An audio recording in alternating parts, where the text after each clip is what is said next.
have a fun discussion regarding holding each other accountable, particularly when it comes to these new Deepak Chopra, and Epstein files.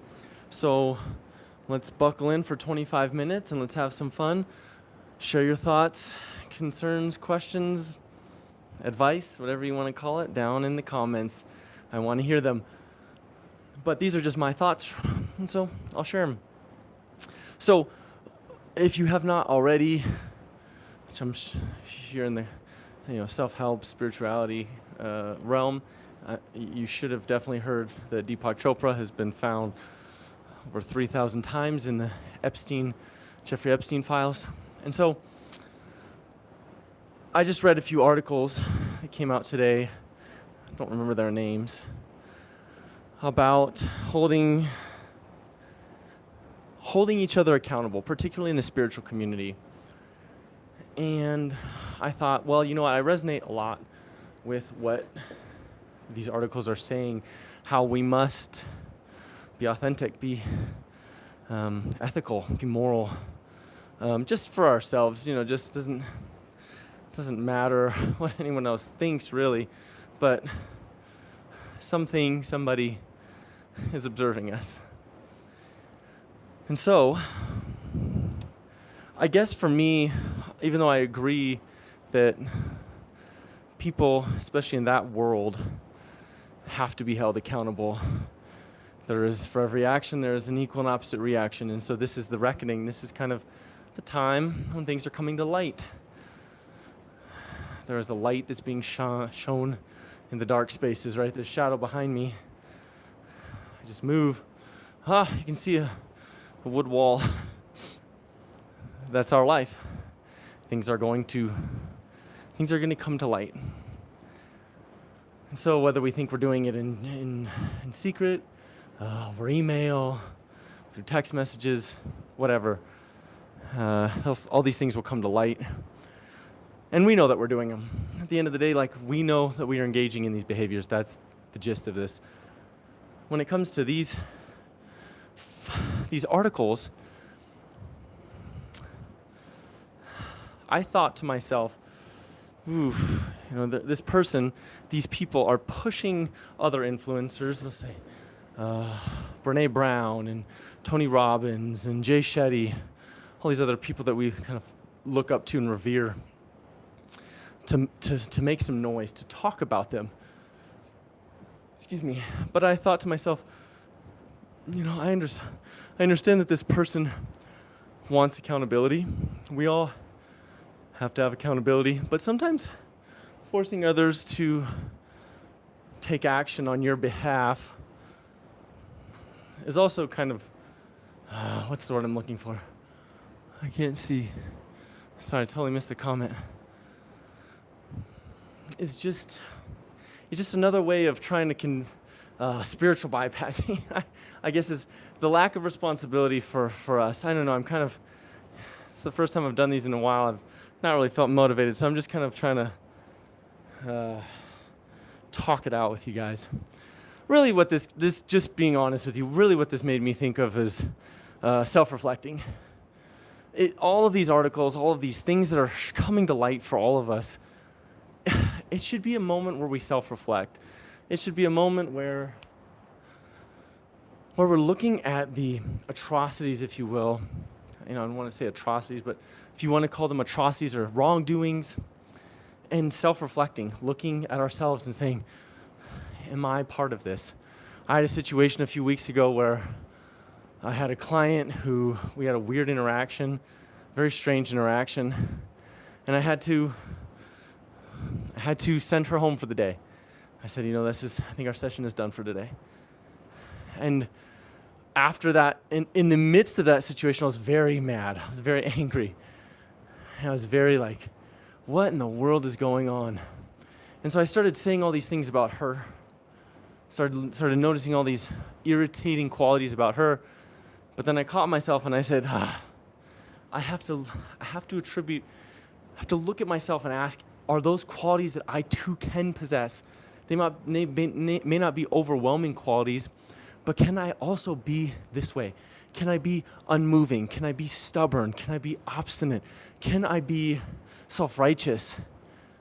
And the answer to all those questions is yes, I can be all of those things. And so I guess when I'm looking at it through that lens, looking at these articles, looking at these situations through that lens, I recognize we are all capable of these things. We are all capable of all of these things, right? Like you can talk about non-duality, but non-duality is the representation of the two coming together as one. If I look at this, right on my water bottle, it's Hawaii, by the way, it's Kauai.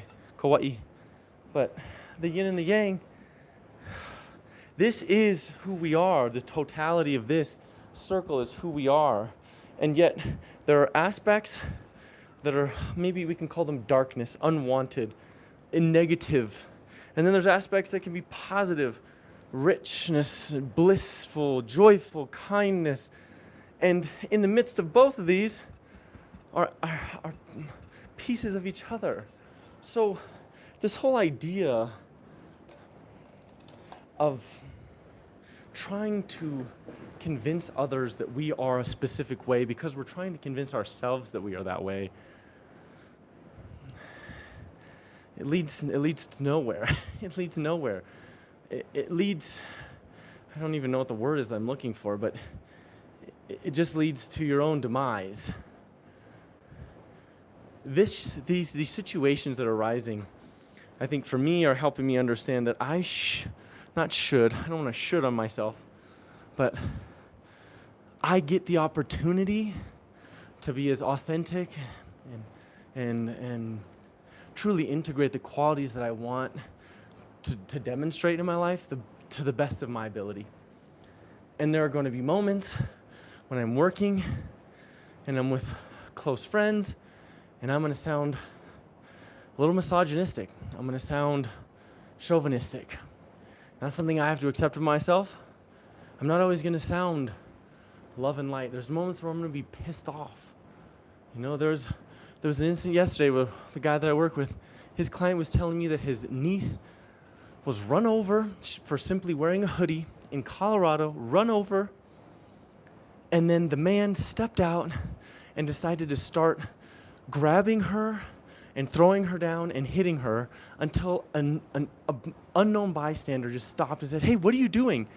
The man that ran over this young girl, 20 years old, 21, 22, ran over her, stayed there, and has not had the law take care of the situation.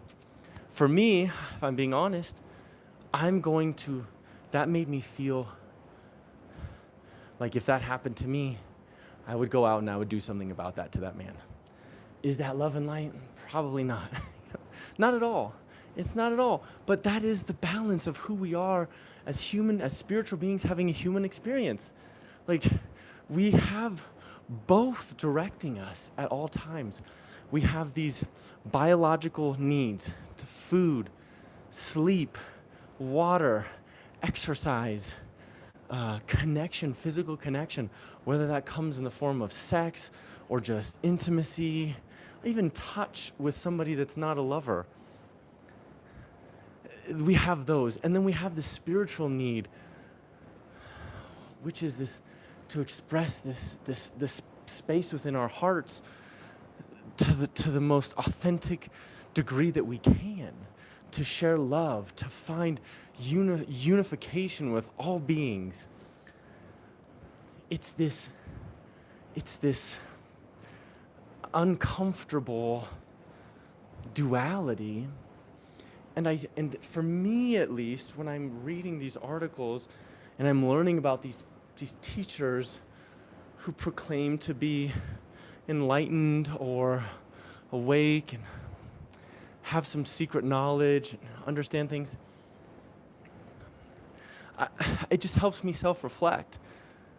I know that in 38 years, I've probably experienced, even though I don't look like it on the outside, except for these grays now, but on the outside, you would not look at me and say, wow, this guy's been through 2 different cancer treatments that lasted 7 years in total. He had a bone marrow transplant, he had a hip replacement, he had atrial fibrillation in the heart that needed an ablation, a cardiac ablation. I had a stent placed because I had a stent blocked. I had chronic fatigue for a year. I had there's so many instances where, I don't know where I'm going with that, where you don't look at my experience and say, wow, he's been through a lot. But every time something like that happens to me, it causes me to self-reflect, right? It's caused me to self-reflect so many times when bad things happen to me, even though I did everything right that I felt like I was doing. And so instead of leaving it up to what I used to think was a man in the sky who was dictating my reality, I wanted some control in my life. And I'm sure that's why you've come to a spiritual understanding as well, because you want to understand that you have some dictation in your life. You have some control in how things play out for you. And we do. But sometimes, this is just my personal perspective, I feel like those individuals have yet to experience the true chaos that comes with a body declining. I'm on this bicycle right now again, doing another 25 minutes with you guys after I just did 20 minutes on the rowing machine to stay as healthy as I can, to stay as vigorous and youthful as I can in this beautiful vessel because I'm blessed to be here. I'm doing what I can. And I think that is at the end of the day, that's the best self-help information we could ever receive, is just doing our best. And self-reflecting on if we are doing our best. Am I honestly taking the action steps that I know are going to lead me to where I want to be? Am I holding the vision in my mind? If we go back to the 4 immeasurables, the Brahma-Viharas in Buddhism, am I expressing and giving loving kindness? Am I giving compassion? Am I experiencing sympathetic joy? And am I holding within myself a state of equanimity? Right, those 4. If I am in earnest, and I'm doing it just because it makes me feel like I'm connected. It makes me feel not just to the source, to my own heart, to others, but to all of it. If that makes me feel connected in a state of peace and ease, then we're on the right path. Which leads me to my point, kind of bleeding all these points in here. That's what happens when you're just word vomiting on the bicycle, is within these spiritual teachers, if you will, give them some grace. They have to atone for what they've done. Deepak will have to atone. He may get charged. He may get whatever. He may get ostracized from the spiritual community. But also, I think there's validity in the message. So instead of getting lost on the messenger, recognizing for us that there's a message that connects with our hearts, and that's what's the most important about the teaching, not the individual. We make others into idols. We've done it with Jesus, we've done it with Buddha, we've done it with every sage that's come before us, and even the people now that we deem to have some sacred knowledge or some deeper understanding or to embody some state that we want also to embody. We get lost on the messenger instead of taking what's necessary from the message. Buddha, I love when Buddha says that if you don't agree with my teachings, that's okay. Leave them and go find your own truth, right? The thing that resonates with your own heart. And I think that's why we're seeing a shift towards more religious Christianity. I think because we are recognizing that we can't figure it all out, that we are not fully in control, that state of surrender is so important. And when I say the word God, oftentimes we hear this sovereign figure, oftentimes represented as a male, looking down on us, deciding what it is. But what if we saw God as the all-encompassing spirit of all that is? The consciousness that is everything, that is within every cell. When I talk to my cells, like they're doing more and more studies that when we talk to ourselves, the cells respond favorably, positively. So if that is happening, then my cells have some form of consciousness. It is like there is quantum physics, right? There must be a perceiver for the electron particle to show up somewhere. If not, it's in a superposition.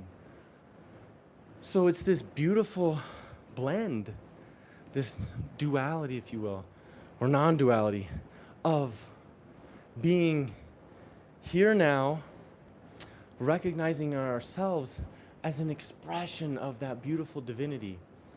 And that the most important thing for us to move forward into the life that we so dearly seek is just to inhabit that state of authenticity, to integrate what it is that we want to be, and accepting the parts of ourselves that we maybe don't like so much. It's taken me a long time to finally accept that I'm an antagonist. I tease a lot. Really, it's been my dog who is the exact same way with his personality. And he's helped me understand that's who I am.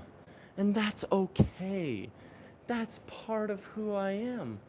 I like the quote, I forget who says it, but it's a woman and she says, at the end, when I've died, at the end of my life, I want to return to God and say, at the end of my life, I will have no talent left. And when I return to God, I will say, I used everything you gave me. If we are being honest with ourselves and truly authentic, that's all we need to be, right? Like when I was meditating a few months ago, and I heard as loud and clear, God, Source, loves you and sees you as worthy exactly as you are. And you'd think after 20 years of doing this inner work that I would finally recognize that and feel worthy. Feel that I don't have to do this or do that to achieve my worth, to demonstrate to others that I'm still worthy, that they can still pay me money to train them, that my wife, I can do this and do that so that she won't leave me for a hotter guy it's better in the bedroom. These are still insecurities that we all have to deal with, and that's okay. That's okay. The problem with Buddhism and Taoism, well, Taoism's pretty cool because it just says accept things as they are. Wu Wei, move with the harmony and flow of life. Christianity, Judaism, Islam, we're always attaining for this grandiose state of being where we're enlightened or where we're saved or where we're this or that. Like Buddha, when he attained enlightenment, the first thing he said was, as I awaken, the whole world awakens with me. Jesus, right, when he died on the cross for everyone's sins, there's nothing you need to do. There's nothing you need to do. He didn't ask you to say, you're my savior. He did it out of loving kindness, right? Out of loving kindness, out of the depths of love, that all we're supposed to do is mimic. That's it. Not to accept him as Lord and Savior. Oh, thank you so much for dying for me. Sorry, I got to readjust. Thank you so much for dying for me. And all this and all that. It's just, we keep idolizing these people because of our own insecurities, because of our own lack of understanding of who we are. You don't have to be anybody except for who you are right now. That person is just going to help you with some messages to help you integrate into the new version of who you want to be. That's it. That is all that they are there for. That's all I'm here for. I'm just a guy riding a bicycle who had some weird ass experiences throughout my life of seeing seeing my dead grandpa in a white tunnel and being out of body when I meditate and all types of weird other stuff. Seeing my dog 2 days after he died, telling me he's okay. Like, I am just the culmination of weird stuff that I'm trying to share with you guys and trying to do my best to self-reflect and understand that this is the journey. We're all on this journey together. And unfortunately, sometimes our guides are not making the decisions that we would make. Sometimes the people that we see as our guides are not who we think they are in their grandiose state. They're just human beings having a human experience, spiritual beings having a human experience, and having to atone by the decisions that they make. You know, like, we have to give these people some grace while also saying, yes, you do have to atone for the situations that you were a part of. Yes, you may get canceled. Yes, you may lose a lot of followers. Yes, you may fill in the blank. You may lose a lot of money, a whole lot of money, because of your wrongdoings. And that's okay. It's part of this experience. It's part of this beautiful journey.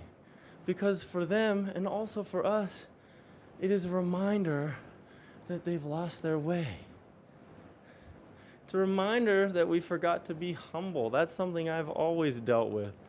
This overly large ego, this cockiness, because of my own insecurities in having to show others who I thought I needed to be so that they would like me.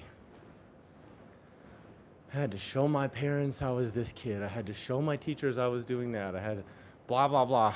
But at home, I was a dickhead to my little brother, teasing him constantly about being fat, being gay.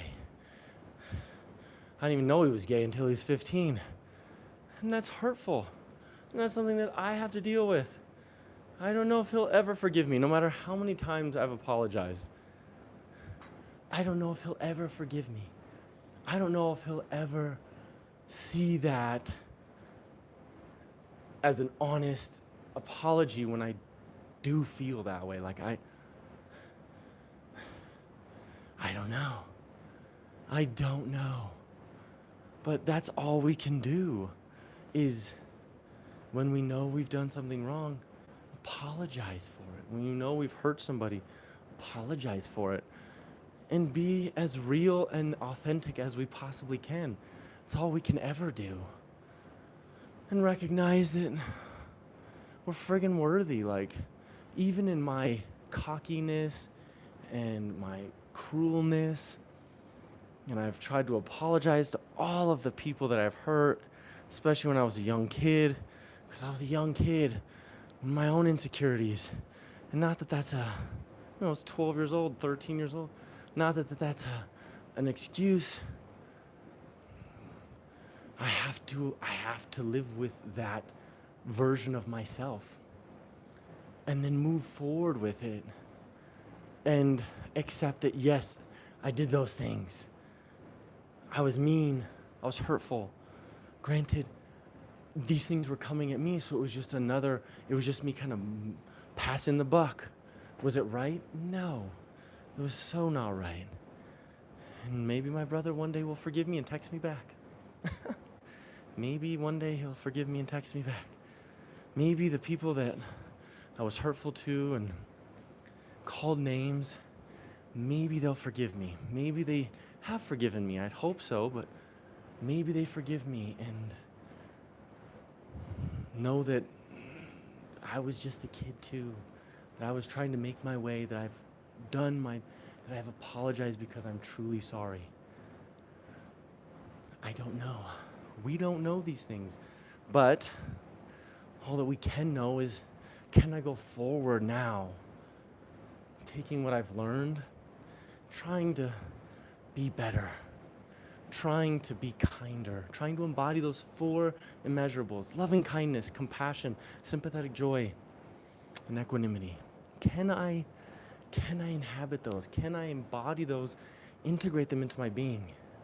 Can I be faithful? Can I have faith, right, that I am connected with all other beings, that you and I are right now connected, and that all beings are connected to us on a deeper level than we can understand? It's floofy, it's flowery, it just is, though. It is what it is. So can I simultaneously hold on to those principles and integrate them while also feeling sorry and apologetic for my behavior in the past? I think you can. I hope so. I don't know. It's not up to you to decide that for somebody else. What's up to you is just to forgive. Like, all we can do is forgive people. All we can do is forgive the people that have wronged us. Like, right, Buddha says holding on to anger is like drinking poison and expecting the other person to die. Even if it's self-righteous anger, holding on to it too long, it just hurts. So instead, maybe we can work through it. Maybe we can accept where it's come from. Maybe we can honor that version of ourselves in some form or fashion. And then forgive the people that have done us wrong. Because we all want this freedom. We all want this peace. We all want to feel that ease move through our hearts and our bodies. We all want to feel the joy and the bliss and the happiness that is naturally ours, that we're designed, to experience. To follow those emotional cues, take them as guides.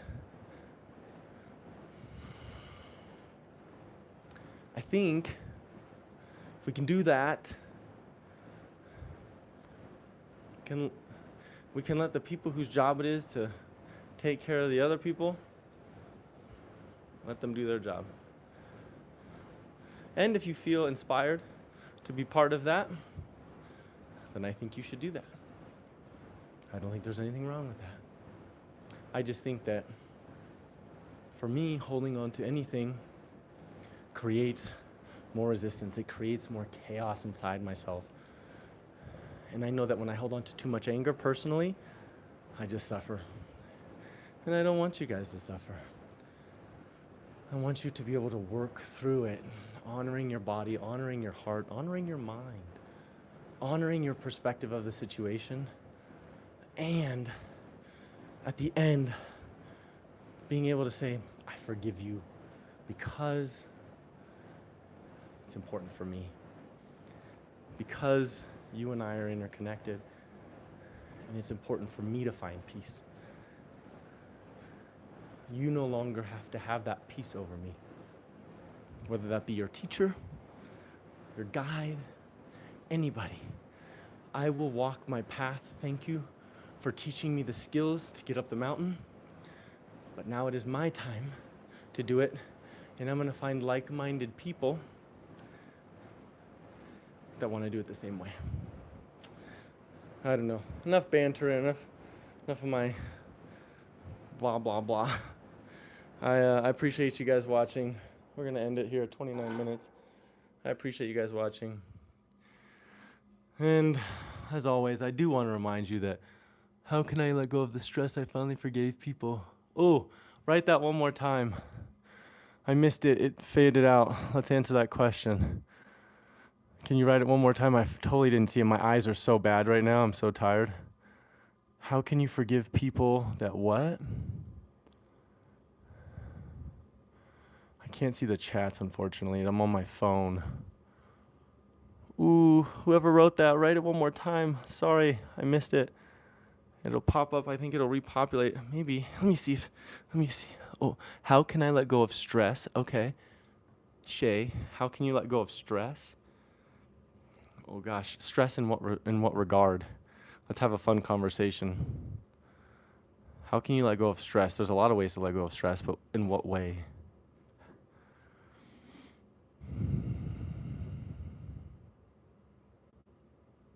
Can I see that? Let me the chat. How can you let go of stress? Well, I'll look for your response. Worry over the state of our country. Gotcha. Well, that is hard, isn't it? Like it's super difficult. I guess stress for me, like going back to what I just said about the emotions, is an indicator. And so if I'm experiencing stress right now, or let's say give it like a name, despair, hopelessness, confusion. So if I'm experiencing that kind of emotion,